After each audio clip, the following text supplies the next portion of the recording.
Welcome, everybody, to the next episode of the Out Fast podcast. My name is Greg Simpson. To my right, I have my partner, Jeremy Cloder. Boop, boop. And to straight ahead of me, I have Leo Canynn with Beryl Project Engineering, Beryl Engineering and Inspections, whatever you want to go by today, Leo. Yeah, I'll do Beryl Engineering and Inspection. Okay. Can I ring that bell at some point? I feel Absolutely. like we're doing like AM talk radio here, so I just need to have this available for sweet deals. That's the money bell. Yeah, there you go. All right, Leo, so thanks for coming on the show, man, taking time out of your busy schedule. So tell us a little about who you are and what you do. Well, I am the Principal Project Manager for Beryl Engineering and Inspection. I also happen to be the subgroup co-host for the Tampa Brandon meeting of the TV RIA. Love it. So I'm very excited about doing both of those. But with Beryl Engineering and Inspection, we lead a team of 12 engineers and inspectors to basically making sure that we protect what matters most, your family. Oh, I was going to do the tagline and let you finish it.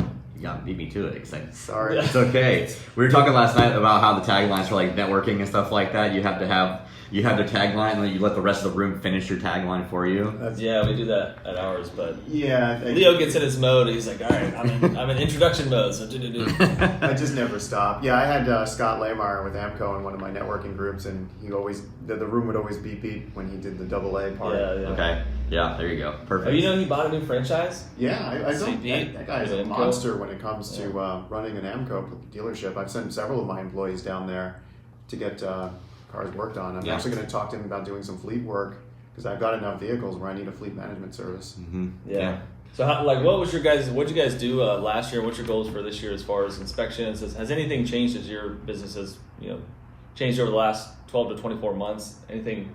Well, I'd say my core goal, the nice thing about my goals is they're scalable. I don't really have a revenue number, I have a utility number. So I want to do 6 to 8 inspections per inspector per week. So as I add inspectors, that goal doesn't change, and then it just, I find that generally having a revenue goal doesn't work.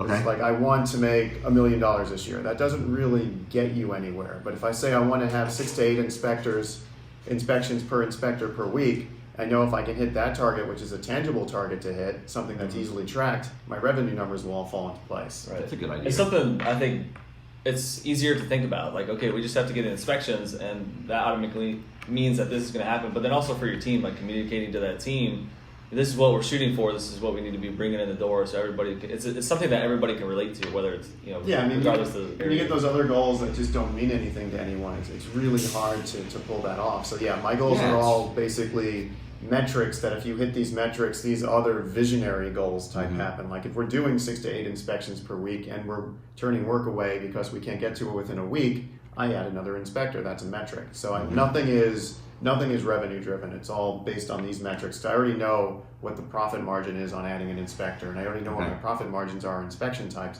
So we even prioritize the types of inspections that we do at this point. How many inspectors do you have right now?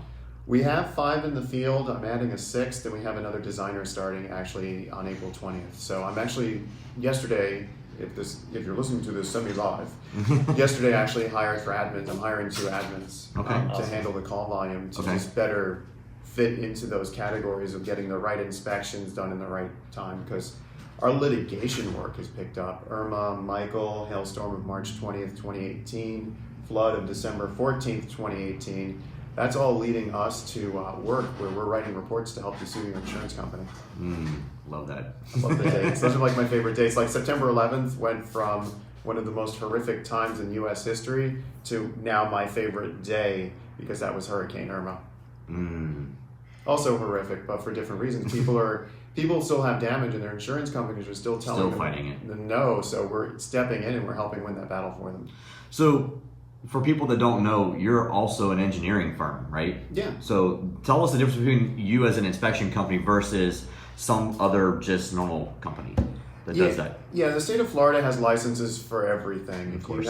You can have someone go in there and tell you what kind of mold you have, but he can't actually remediate the work. So you have to get a mold remediation company. Home inspections along that lines. The home inspector, INTERNACHI, which is one of the associations, lobbied to have this home inspection license created in the state of Florida, which is good. So you have a bunch of people out there telling you there are things wrong with your house.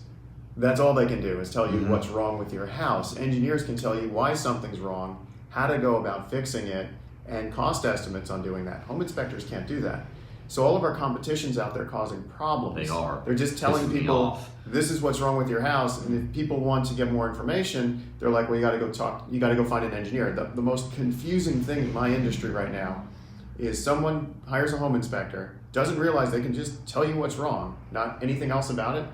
And the home inspector says you need to go get a structural engineer to look at this. Mm-hmm. It creates a lot of uncertainty in the transaction, creates sure. a lot of doubt, and a lot of deals fall through because people think, oh, he's inspecting my home. If he's referring to this other expert, there must be something seriously wrong. Right. And that's very, as a house flipper, that's annoying because they don't know what they're doing. Mm-hmm. They have no idea what something costs, but like what they'll do is they'll blow a deal up because they think they know everything, and they'll tell them like, oh, that roof's going to cost you like 10 grand. I know they're not even supposed to say that, right? They're not even supposed to really, if they're not like an engineer, they're not really supposed to give you a price point, right? They can give you a price. They can give you a price range, so that's Yeah. what they're allowed to do. But I've seen home inspectors deals up because the state of Florida, insurance-wise, makes home inspectors give you a useful life on your roof. Sure. By license, they're not supposed to be allowed to do that. Really? They're not, because that's engineering. Okay. And so, and even in Internachi, ASHI's, and AHI standards, they tell you can't give life expectancies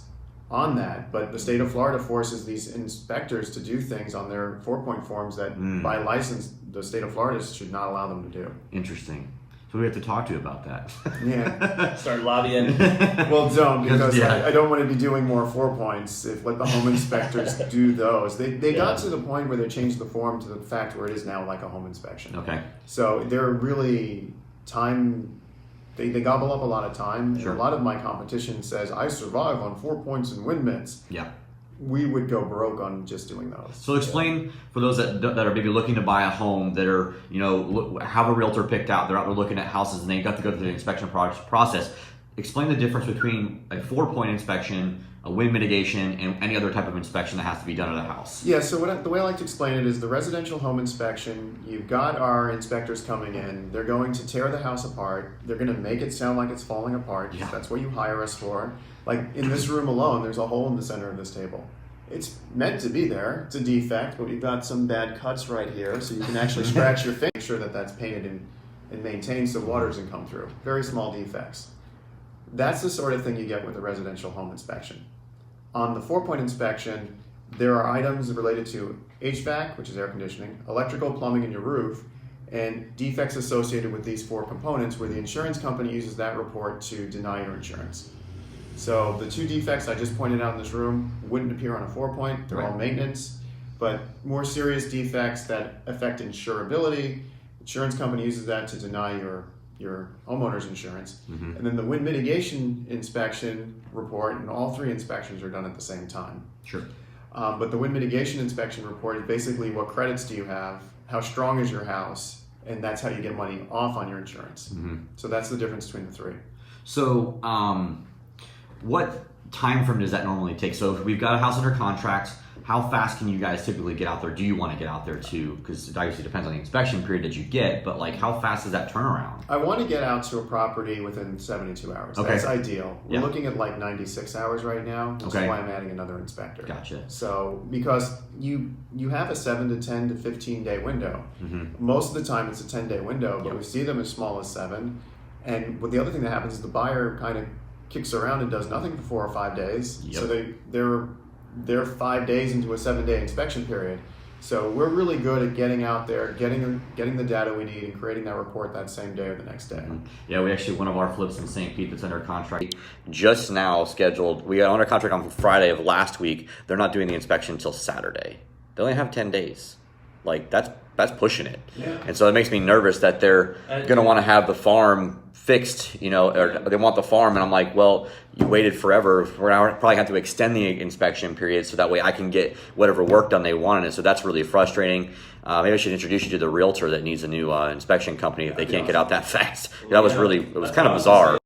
It's up to the agent to have a couple of people that they need Sure. to call out, but usually they try to probably stick to the one, to get them out. And if it's a couple of days extra, then they're probably just going to leave it alone. And even though it's a disservice, in my opinion, to the buyer. But at some of our investor meetings, we talk about how, we were just discussing more of retail market. Explain some of the things you guys do for real estate investors, maybe a feasibility study or some of the things that you can be called on, especially here in Tampa with a lot of wood frame houses and stuff that 1920s bungalows and that sort of thing. How do you add value to real estate investors? Well, it's a great point that you just bring up. I mean, just this past Friday, Joe Ebanks, one of the co-hosts of the South Tampa TV RIA, he actually contacted me about a property. There was a crack in a foundation, and he wanted it analyzed.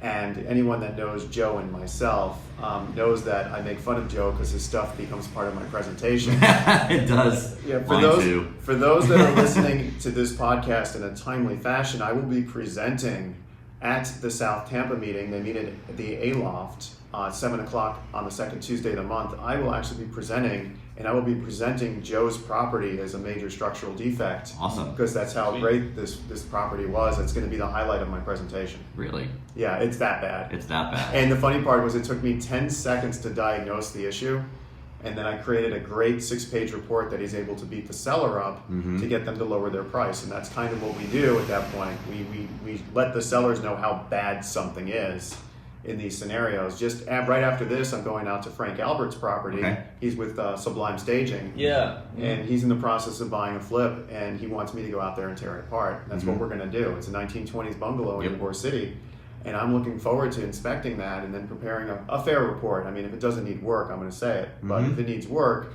we're going to give him the ammunition to renegotiate with the seller. Yep. Perfect. Yeah. Other things we do for investors, we can do construction plans, and then we can help them with permitting. Okay. That's the other two things we do a lot with them. Great. And you guys have a network of, for surveys or elevation certificates, and is that somebody else that you refer out to for that sort of thing? Yeah. Or can you do some of that stuff? We refer elevation certs and surveys out. We don't have the skill set in-house to do it.